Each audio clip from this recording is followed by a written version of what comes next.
ചില പടങ്ങളെ നമ്മളെ ഇങ്ങനെ വേട്ടയാടിക്കൊണ്ടേയിരിക്കും.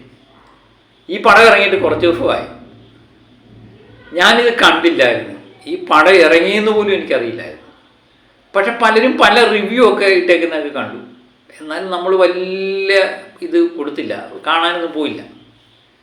അതിനിടയിൽ നമുക്ക് നമ്മുടെ വീഡിയോയ്ക്ക് താഴെ കമൻ്റായിട്ട് പലരും വന്നു, ചേട്ടാ ബ്ലാസ്റ്റ് കണ്ടോ, ഉഗ്രം പടമാണ്, റിവ്യൂ ചെയ്യാൻ ഞാൻ എന്തായിരുന്നു എന്നൊക്കെ ചോദിച്ചു. അങ്ങനെയാണ് അപ്പോഴാണ് ഞാൻ അറിയുന്നത് ഇങ്ങനൊരു പടം ഇറങ്ങിയിട്ടുണ്ട്. അതിലെ നായകനെ നോക്കിയപ്പം നമ്മുടെ അർജുൻ എനിക്കിഷ്ടപ്പെട്ട ഒരു നായകൻ. കാരണം ഒരു കാലത്ത് നമ്മുടെ രോമാഞ്ചമായ നായകനായിരുന്നു. ജെന്റിൽമാനൊക്കെ ഇറങ്ങിയ സമയത്ത് ഒരു രക്ഷയില്ലായിരുന്നു. അർജുൻ്റെ പടം കണ്ടു കഴിഞ്ഞാൽ അവിടെ തേടി പിടിച്ചു പോകുന്ന ഒരു കാലം ഉണ്ടായിരുന്നു. മുതലവൻ, അർജുൻ ഒരു രക്ഷയില്ലാത്ത ഒരു സമയം. അർജുൻ്റെ പേരെഴുതി കാണിച്ചാൽ മതി, തിയേറ്റർ കിലുങ്ങുമായിരുന്നു ആ സമയത്ത്. അതിനുശേഷം അനാവശ്യമായ ചിത്രങ്ങളിലൊക്കെ അഭിനയിച്ച് അർജുൻ്റെ മാർക്കറ്റ് ഇടിയുന്നു. പിന്നെ അർജുൻ ഒരു സിനിമയുടെ ആവശ്യമില്ലാത്ത കാലമായി മാറി.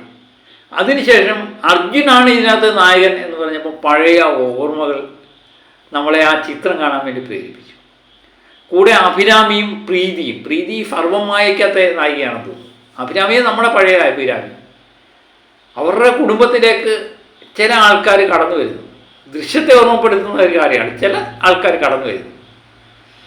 അവിടെ നടക്കുന്ന ചില സംഭവങ്ങളാണ് ഈ ചിത്രം പറയുന്നത്. ഭയങ്കര ഫീലിംഗാണ്. കാരണം എപ്പോഴും ഇടിയാണ്. ഒരു കരോട്ട മാസ്റ്ററുടെ കുടുംബത്തിൽ സംഭവിക്കുന്ന കാര്യങ്ങൾ എന്ന് പറയുമ്പോൾ മൊത്തം ഇടിയാണ്. പക്ഷേ അത് കഥയുമായിട്ട് കണക്റ്റാണ്, ജീവിതവുമായിട്ട് കണക്റ്റാണ്, നമ്മളുമായിട്ട് കണക്റ്റാണ്. ചുമ്മാ കുറച്ച് ഇടി പറഞ്ഞു പോകുന്നതല്ല. നമ്മൾ കഴിഞ്ഞ ദിവസം മലയാളത്തിലൊരു ഇടിപ്പടം ഇറങ്ങിയായിരുന്നു, കാട്ടാളൻ. ഒത്തിരി ഇടികളുണ്ടായിരുന്നു.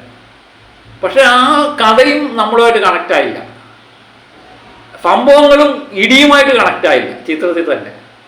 അങ്ങനെ ആ ചിത്രം പരാജയത്തിൻ്റെ പടുകുഴിയിലേക്ക് വീഴും. ഇവിടെ നമ്മളുമായിട്ട് ഈ ചിത്രം കണക്റ്റാണ്. അതാണ് ഈ ചിത്രത്തിൻ്റെ ഏറ്റവും വലിയ വിജയം.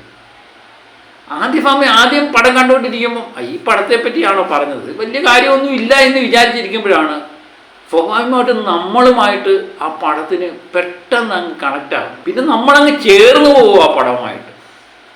എടുത്തു പറയേണ്ടത് അർജുൻ്റെ അഭിനയം, അതുപോലെ തന്നെ പ്രീതിയും, അതുപോലെ അഭിരാമിയും.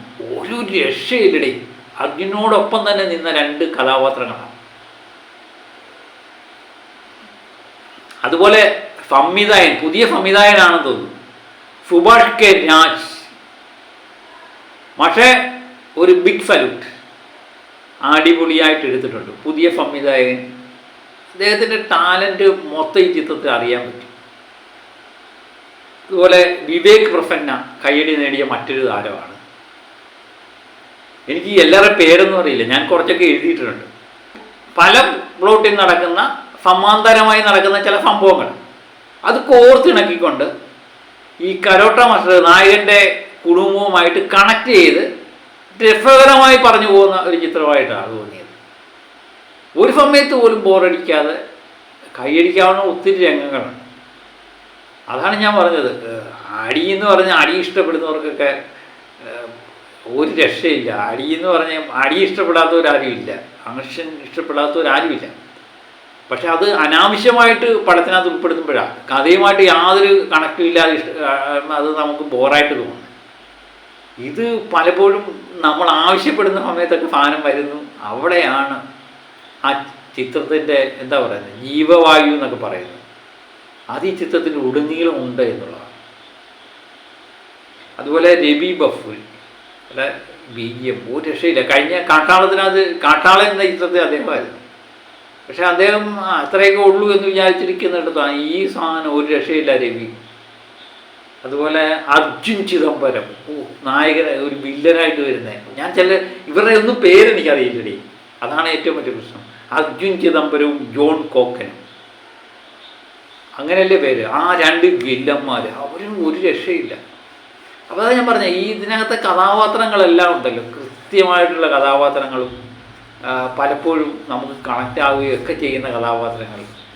പയ്യെ നമ്മൾ സിനിമയുമായിട്ട് അങ്ങ് ഇഴചേർന്ന് നിൽക്കുന്നു എത്ര പെട്ടെന്നാണ് സിനിമ കണ്ടത്. ചില പടങ്ങൾ കണ്ടാലും നമുക്ക് ഇത്രയും സമയം ഉണ്ടായിരുന്നു എന്ന് തോന്നി. ഇതാണെങ്കിൽ പെട്ടെന്ന് തീർന്നല്ലോ എന്ന് ആലോചിച്ച്.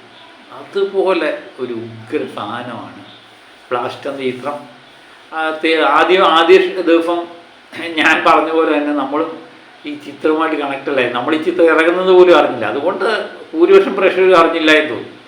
ആ ദിവസം 1 കോടി രൂപയ്ക്ക് അടുത്താണ് മാത്രമേ ഇത് കളക്ട് ചെയ്തു.